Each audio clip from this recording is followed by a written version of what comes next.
Hey everybody, Steve Olson here from the Peak Group. We're doing book club today. I bet you didn't know we had one.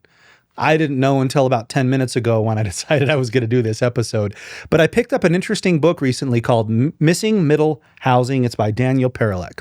And I think this is core to what we're all trying to do here, what you're trying to do if you listen to this show, if you follow us at all. We hear all this talk about how there's a housing shortage.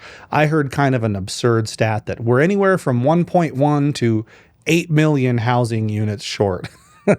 I don't think they could get any more specific than that. But either way, we probably don't have enough. And it's basic, supply and demand. Housing keeps going up in cost.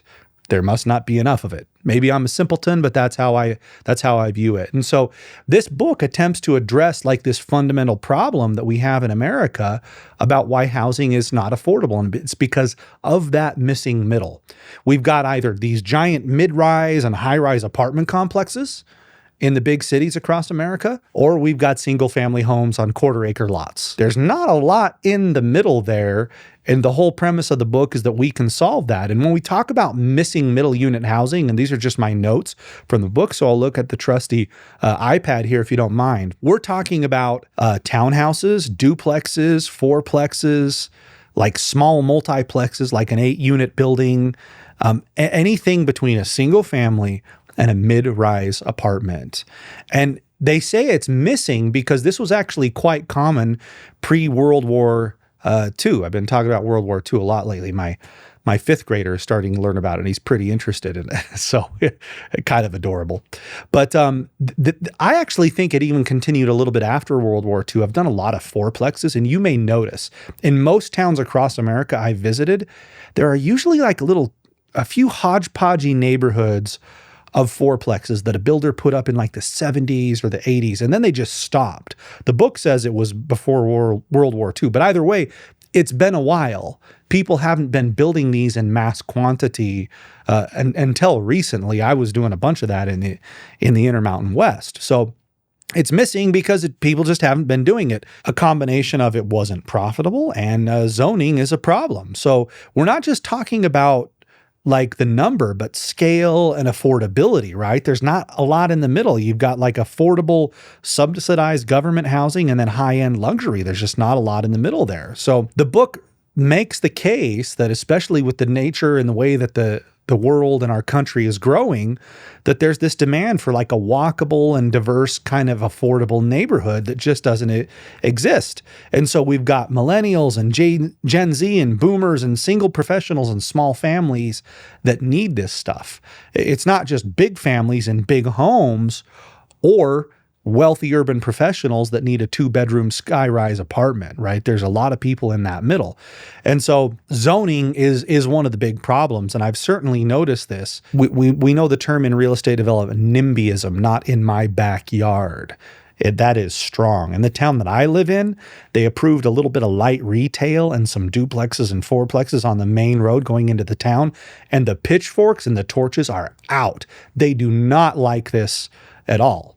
And then they'll go back to complaining about housing affordability, right? That's the irony here. So the whole point of missing middle housing is to design housing that fits into existing neighborhoods without just making it feel like it's gone over the top, right? You don't want to cram a mid-rise apartment building into a missing neighborhood, but could you put some accessory dwelling units, a couple of duplexes and some quads? And because we've only got so much land, can we make more out of what we already have? This is a way to do it without making you feel like you live in Hong Kong or Singapore, right? So it's going to work well when it's walkable. Like that's why a lot of cities have wanted the mixed use component. Can we walk to the grocery store? Can we walk to school and just add that general density? But you've got just this whole generation of city councils that are opposed to it. The zoning codes favor only single family. The communities, like I said, they'll complain about affordable housing, but they won't allow any new development. And there's just a lot of education that is needed that you're not living next to a high-rise apartment. If you want some affordability and some character to your community, some of this missing middle stuff is going to do the trick. So unfortunately, it has to be a battle that is fought, one city at a time, because you have to reform that local zoning law. I would never invest there, but I can appreciate what Minneapolis, Minnesota has done. I think they passed some kind of a ordinance where you can put up to 4 units on any single family zone lot. That's their effort to add more density, to add more units, and to reward developers that want to do that. So additionally, lending is a problem, right? I've done this, a lot of loans on fourplexes and things like that. Then when you go over 4 units, the kind of loan you do for a 6-unit apartment building is the same thing that you do for a 200-unit apartment project. Can we get some financing that is going to allow for more development of these types of units? And if you make that a little bit easier, and if the zoning in the city, so there's just a lot of room for cities that want to be innovative and want to grow and be pioneers in this program to do it.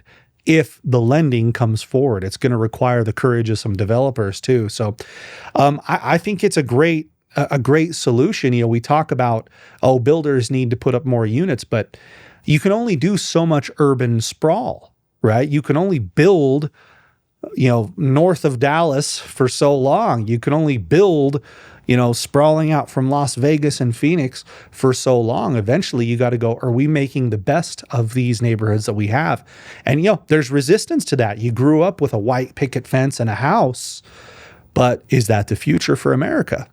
That's what the book contemplates, and I think it's a cool, interesting exercise to go through. So that was the first, maybe the last episode of Steve's Book Club. We'll probably try to do some more. So thanks for joining. We'll see you on the next episode.